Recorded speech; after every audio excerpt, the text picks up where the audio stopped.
Hello, this is Dr. K. Welcome to this week's module on Web Application Architecture. This lecture is based on Chapter 2 of the book Headfirst Servlets and JSP. Let's start with what a container is. From Wikipedia, a web container, also known as a servlet container, is a component of a web server that interacts with Java servlets. A web container is responsible for managing the lifecycle of servlets, mapping a URL to a particular servlet, and ensuring that the URL requester has the correct access rights. When your server gets a request, it checks with the container to see if the URL corresponds to a servlet. If it does, the server gives the request to the container, which is where the servlet is deployed. When a client requests a servlet, the request is given to the container. Because the container is a Java application with the framework to support servlets, the container then runs the servlet. So the request makes its way through several layers to get to the servlet. On the way back, the opposite path is taken with the response. The servlet sends the response to the container, which sends it to the web server, which then delivers it to the client. Because containers run and manage servlets, it means there's extra overhead in using them. These are some of the benefits that come with a container that justify the extra overhead. First, the container manages communication between servlets and the web server. It knows the correct protocol, knows what sockets to use, what port to listen to, all of that. That's work that you don't have to do. Second, the container creates and initializes the servlets and makes sure that their memory is released for garbage collection when it's no longer needed. Next, the container creates a new thread for every servlet requested that dies when the request is completed. So multi-threading support is built in. The container takes care of many security issues. You tell the deployment descriptor how you want to configure the security using XML or checkboxes, and the container takes care of it for you. Finally, JSP pages have to be translated into Java code. The container does that for you also. In short, for the overhead it takes up, the container does a lot for you that otherwise you'd have to do for yourself. Let's look at how a container handles a request in a little bit more detail. First, the user clicks a link that has a URL to the servlet. In this example, let's assume that it is a GET request that is generated. Next, the container determines that the request is for a servlet rather than a static page. So the container creates two objects.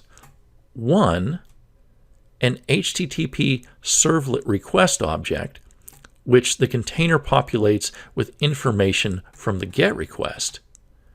And two, an HTTP servlet response object, which is essentially empty, waiting to be filled by the servlet. The container finds the correct servlet based on the URL and creates a thread for the request. The request and response objects are then sent to the servlet thread. Okay, so here's what the situation looks like after all that has happened. There's a servlet thread with a request object that holds the information from a GET request and a response object that is waiting to get a resource. The container calls the servlet's service method, which sees that the request is a GET request, and therefore that calls the doGet method. The doGet method dynamically generates a web page and puts it into the response object. Since the container created the response object, it still has a handle to it. Therefore, the container can take the web page from the response object and include it in an HTTP response and send the response back to the client. Now that the thread and the request and response objects are no longer needed, they can be deleted.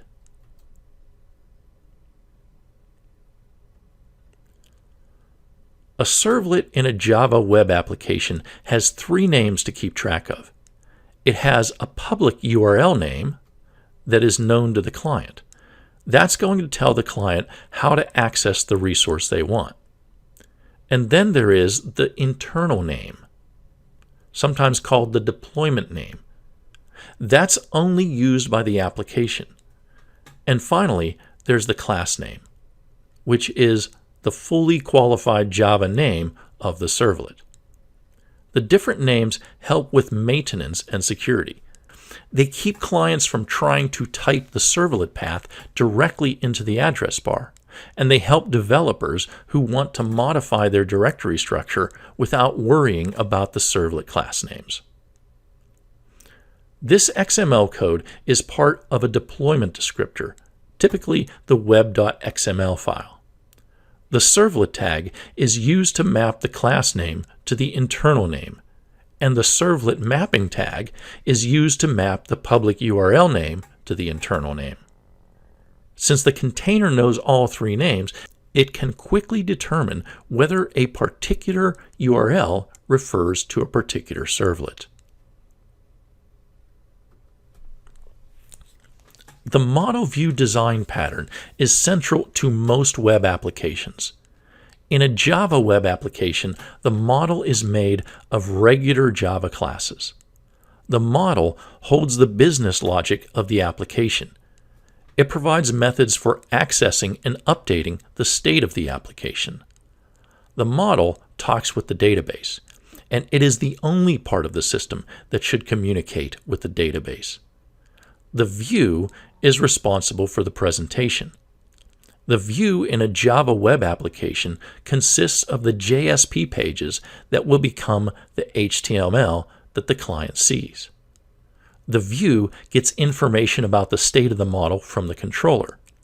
The view also contains the buttons, forms, and links that get information from the client of the application. When the client enters information into the view, the information is sent to the controller, which is the part of the application that determines what to do with user input. In a Java web application, the controller is a servlet or a collection of servlets that gets a request from the client and figures out what to do with it. It tells the model how it should update itself, and it determines what resource to send back to the client. A typical Java web application might have Java model classes that correspond to the tables in the application's database. View classes would be JSP pages that correspond to the various web pages that the client could potentially see. And one or more controller servlets would handle GET requests and POST requests. A Java web container supports servlets and JSPs, but it does not necessarily support all of Java Enterprise Edition.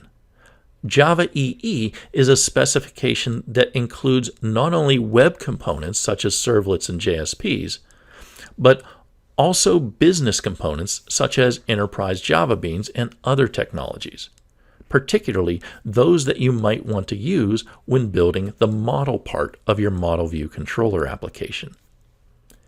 A Java EE application server includes both a web container and an EJB container. Now, Tomcat is a web container, but it's not a full Java EE application server. It has to be paired with an EJB container such as Wildfly or JBoss to get the full Java EE technologies. Glassfish is a Java EE application server. It's both a web container and an EJB container. I want to talk a little bit about HTTP request methods. This material is from Chapter 4 of Head First Servlets in JSP. For most servlet development, you'll use either do-get to handle simple requests or do-post to accept and process form data. But you should know that other HTTP methods do exist. The other methods are typically used for administration, testing, or debugging. For example, you might use them if you were actually developing a web server. The notion of idempotent is sometimes used with regard to HTTP methods. A method is idempotent if making multiple identical requests has the same effect as making one request. An example of an idempotent request would be if you requested the same static web page multiple times before the server had a chance to respond. Eventually, the server would respond with your static page, no matter how many times you made the request.